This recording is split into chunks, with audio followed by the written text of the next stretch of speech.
તો આજે ખાસ તો આજથી નવા શૈક્ષણિક સત્રનો શુભારંભ થઈ ચૂક્યો છે. રાજ્યની 16,000થી વધારે સેલ્ફ ફાઇનાન્સ સ્કૂલો અને સરકારી અને ગ્રાન્ટેડ સ્કૂલો શરૂ થઈ ગઈ છે.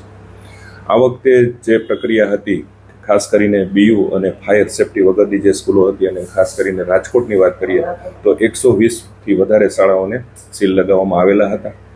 કાલે જ એવો પરિપત્ર કરવામાં આવ્યો છે કે જેને બીયુપી નથી પણ ફાયર એનઓસી છે એવી શાળાઓ શરૂ કરી દેવામાં આવે.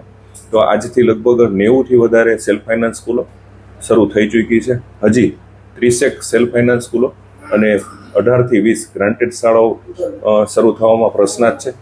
કારણ કે ત્યાં એવી વિસંગતતાઓ ઊભી થઈ છે કે જૂની ઘણી શાળાઓ છે, 50 વર્ષ 60 વર્ષ પહેલાંની શાળાઓ છે, જે તે વખતે એ લોકોએ એ વખતના નિયમ અમલમાં લઈ અને બીયુ અથવા તો પ્લાન પાસ કરાવ્યો હોય.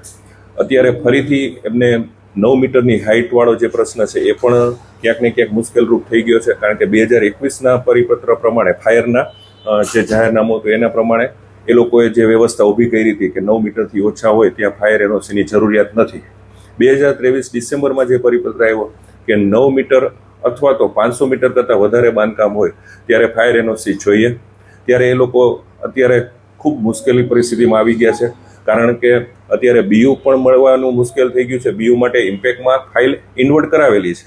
એવી જ રીતના ફાયર એનઓસી માટે પણ વ્યવસ્થા ઊભી કરતાં થોડો સમય લાગે.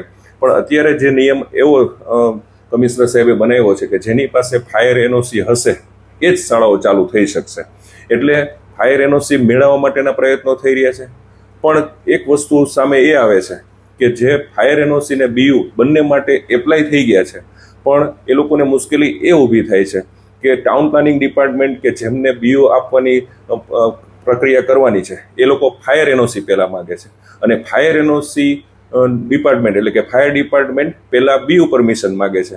એટલે બંને એકસાથે થઈ ગયું છે. ક્યાંક ને ક્યાંક મોટું કન્ફ્યુઝન છે. જો આ મુશ્કેલી દૂર કરવામાં નહીં આવે તો આ બધી શાળાઓને ખોલવા માટેનો પ્રશ્નાર્થ ઊભો થશે.